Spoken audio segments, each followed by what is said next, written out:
والصلاة والسلام الأتمان الأكملان على سيد البشر. ما اتصلت عين بنظر ووعت أذن بخبر. عباد الله، اعلموا أن الله أمركم بأمر بدأ به بنفسه، وثنى بملائكة قدسه، وثلث بخلقه من إنسه وجنه، فقال: إن الله وملائكته يصلون على النبي يا أيها الذين آمنوا صلوا عليه وسلموا تسليما.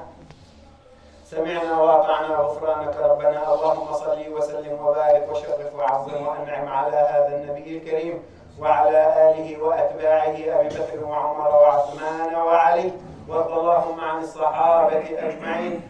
اللهم ارض عن الصحابة أجمعين وساداتنا الحسن والحسين وأمهما فاطمة الزهراء وجدتهما خديجة الكبرى، ومن تبعهم وسار على دربهم بإحسان إلى يوم الدين، وسلم تسليما كثيرا. اللهم يا أرحم الراحمين ارحمنا. وعن بابك اللهم لا تطردنا، ومن نعمائك اللهم لا تسلبنا. اللهم اغفر لنا فإنك بنا راحم، ولا تعذبنا فإنك علينا قادر. والطف اللهم بنا بما جرت به المقادير يا عزيز يا قوي يا حكيم.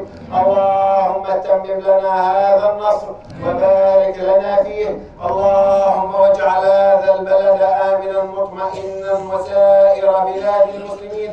اللهم اغفر للمؤمنين والمؤمنات، المسلمين والمسلمات، الأحياء منهم والأموات، إنك سميع قريب مجيب الدعوات. وصلى الله على سيدنا محمد وعلى آله وصحبه وسلم. عباد الله، إن الله يأمر بالعدل والإحسان وإيتاء ذي القربى وينهى عن الفحشاء والمنكر والبغي ويعظكم لعلكم تذكرون. أقم الصلاة.